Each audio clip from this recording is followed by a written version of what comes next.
श्रीकांत वाटवे बोलतोय. आम्ही आमची युरोपमधली जी स्वित्झर्लंड आणि ईस्टर्न युरोपची टूर आहे त्याबद्दलचे व्हिडिओ प्रकाशित करतोय.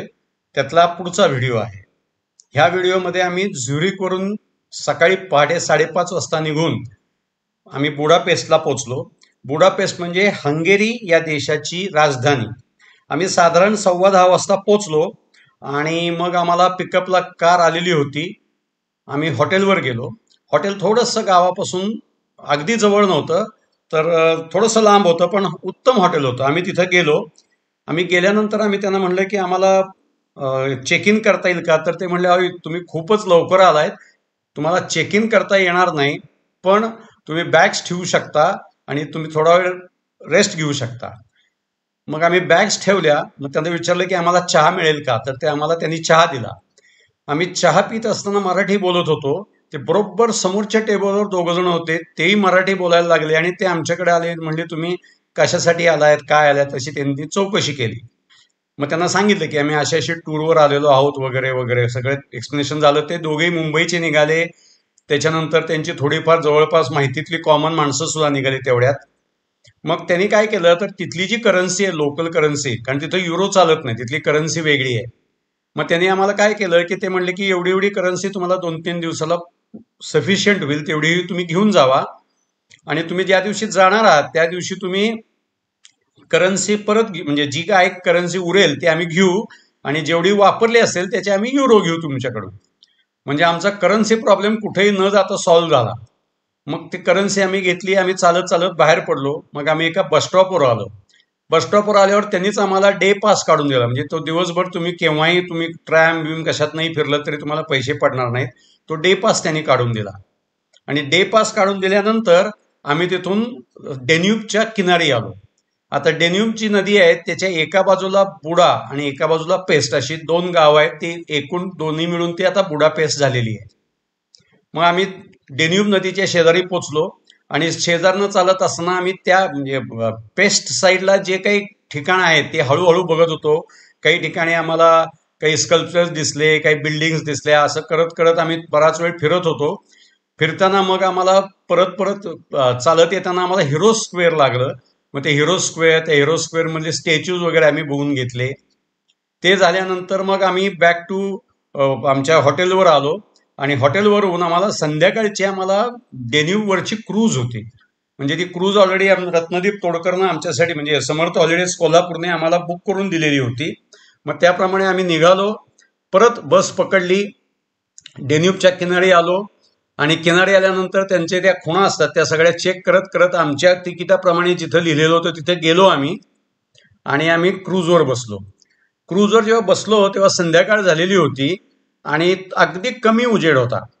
पण जशी क्रूज सुरू झाली आणि संपत आली त्या सगळ्यामध्ये सगळीकडच्या लाईट्स लागल्या होत्या आणि लाईट्स लागलेल्या आम्हाला बिल्डिंग्स दोन्हीकडच्या, बुडाकडच्या आणि पेस्टकडच्या दोन्हीकडच्या बघता आल्या. त्याचे मी फोटो टाकलेत. म्हणजे लाईट्स लागल्यानंतर संध्याकाळी बुडापेस्ट काय सुंदर दिसतं डेन्यूबमधनं ते दिसेल. त्याच्यानंतर तुम्हाला त्या डेन्यूबमधनं जात असताना 3-4 वेगळे ब्रिजेस बघायला मिळाले. ते ब्रिजेस झाल्यानंतर मग आम्ही सगळं बघत बघत आलो आणि परत वाटेत म्हणजे क्रूज संपल्यानंतर वाटेतच आम्ही एका ठिकाणी जेवण केलं आणि आम्ही बॅक टू पेव्हलियन म्हणजे आम्ही परत हॉटेलवर गेलो.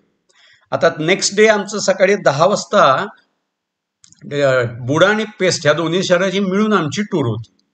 मग आम्ही आवरलं, आम्ही बाहेर पडलो आणि जेव्हा सकाळी जिथं आम्हाला पिकअप होता तिथं आलो तेव्हा असं समजलं की पेस्टमध्ये त्या दिवशी सकाळी कुठलं तरी एक रनिंग इव्हेंट होता. त्यामुळे जी टूर आमची पेस्टमधून सुरू होऊन पेस्ट बघून आम्ही पलीकडे जाणार होतो ते न होता त्याने आम्हाला डायरेक्टली बुडाकडे नेलं. मग आम्हाला त्या चेन ब्रिजच्या पलीकडनं नेलं. मग त्याने आम्हाला तिथं दाखवलं की या लिफ्टनं तुम्हाला या कॅसलला वरती जाता येतं. पण आम्हाला काही त्या लिफ्टनं जाता आलं नाही कारण आम्हाला त्यांनी गाडीनंच वरती नेलं. मग वर गेल्यानंतर तिथं सफिशियंट टाइम दिला आम्हाला. 2-2.5 तास ते म्हणले की तुम्ही इथं फिरून घ्या. मग आता त्या भागामध्ये काय काय आहे तर बुडा कॅसल आहे. मग बुडा कॅसल आणि त्या भागामध्ये युनेस्कोच्या भरपूर साईट्स आहेत. मग हे तिथं गेल्यानंतर त्यांनी आम्हाला काय सांगितलं की तुम्हाला आता फिशरमॅन्स बास्टिन बघता येईल, गिलर्ट हिल बघता येईल, बुडा कॅसल बघता येईल. त्याच्यानंतर तिथली काही काही आणखीन गोष्टी आहेत त्या तुम्हाला बघता येतील. मग तिथलं जे बुडा कॅसल आहे त्याच्या वरच्या फरशा ज्या आहेत म्हणजे टॉपच्या म्हणजे काय म्हणूया आपण वरच्या बाजूच्या फरशा ज्या आहेत त्या वेगळ्या वेगळ्या कलरमध्ये आहेत. त्या वर्ल्ड वॉर टू मध्ये डिस्ट्रॉय झालं होतं पण त्यांनी परत रिकन्स्ट्रक्ट केलंय. तर आम्ही त्या एरियात भरपूर फिरलो. मग हे जे फिरत होतो त्याचेही भरपूर मी फोटो टाकलेले आहेत. मग तिथून आम्हाला ते गाडीनंच घेऊन गेले.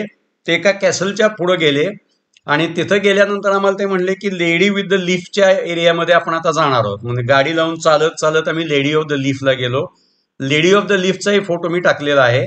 तर तिथे 3-4 वेगळे वेगळे फोटो आहेत म्हणजे स्कल्पचर्स आहेत त्या सगळ्याचे मी फोटो टाकलेत. त्या पॉइंटचा म्हणजे त्या पॉइंटला का नेतात तर त्या ठिकाणून तुम्हाला बुडा आणि पेस्ट या दोन्ही साईडचे वरच्या लेवलवरून फोटो काढता येतात कारण ते एक कॅसल सारखं आहे वरती तिथनं फोटो काढता येतात. मग तेही काही काही फोटो मी आता टाकलेले आहेत. नंतर तिथे एक जण फळ खात बसलो तर स्टॅच्यू बसल्यासारखा ती त्यांची पद्धत आहे. ते स्टॅच्यू उभे करणे ते म्हणजे माणसंच असतात आपल्याला स्टॅच्यू वाटतो असे उभे राहतात अजिबात हालचाल डोळ्याची बिळ्याची करत नाहीत म्हणजे चांगलं असते ते बघायला मजा येते. मग सगळं ते फिशरमॅन पेस्टिन गिलर टिल सगळं बघून झालं आणि मग तिथून आम्ही खाली यायला निघालो. मग त्यांनी काय केलं आमची गाडी ज्या रूटनं वर गेली होती त्या रूटनं फिरवून त्यांनी त्या ब्रिजेसवरून आणली आणि जे हिरो स्क्वेअर आहे जे आदल्या दिवशी आम्ही बघितलं होतं ते घेऊन आले. मग त्यांनी सांगितलं की म्युझियम ऑफ फाईन आर्ट्स तिथंच आहे. मिलेनियम मॉन्युमेंट आहे. नंतर 36 मीटर उंच कॉलम आहे.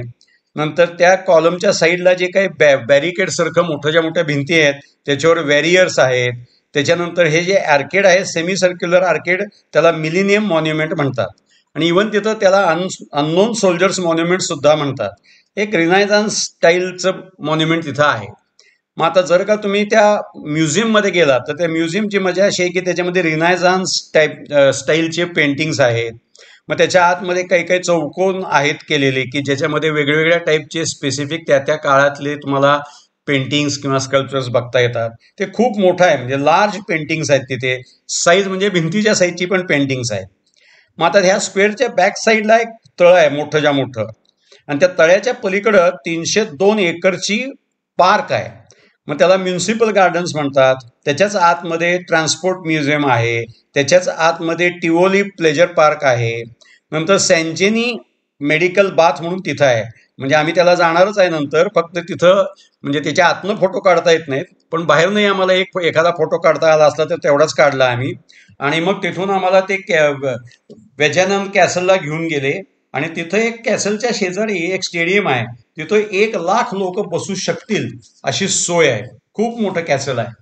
मग आम्ही तिथं गेल्यानंतर आम्ही म्हणजे आमची टूर साधारणपणे 10ला सुरू झाली होती 2-3ला संपली.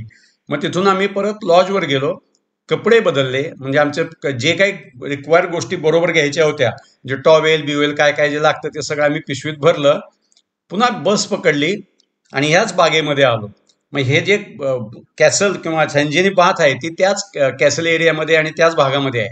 आम्ही तिथं गेल्यानंतर त्यांनी काय केलं तर आमच्या हाताला एक रबर म्हणजे प्लास्टिकची स्ट्रीप बांधली. ती स्ट्रीप ते म्हणले की तुम्ही बाहेर पडेपर्यंत पाहिजे. जोपर्यंत स्ट्रीप आहे तोपर्यंत तुम्हाला कोण विचारणार नाही.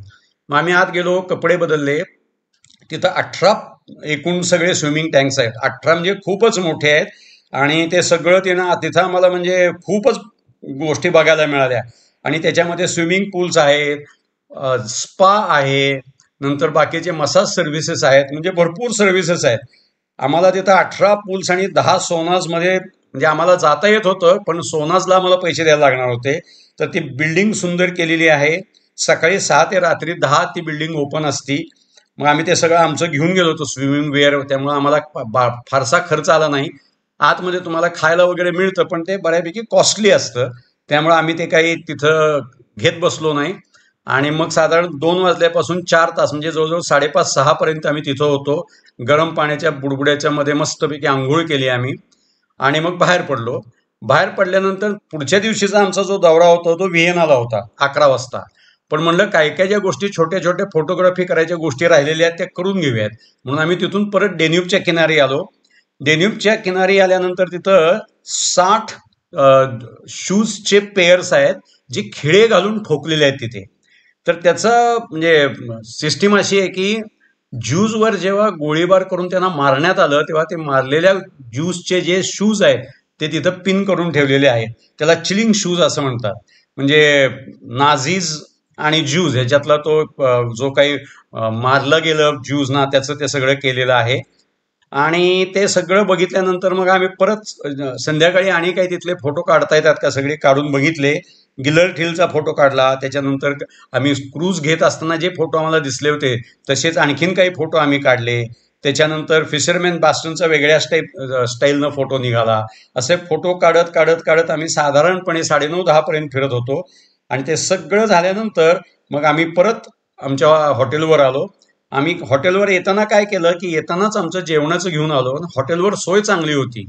त्यांनी काय दिलं होतं तर आम्हाला गरम करण्यासाठी तो जो हॉट प्लेट आणि असं सगळं आतमध्ये म्हणजे थोडक्यात फ्लॅटचा 1 रूम किचन फ्लॅट असतो तसा होता. त्यामुळे आम्ही तिथं कुकिंग करू शकत होतो.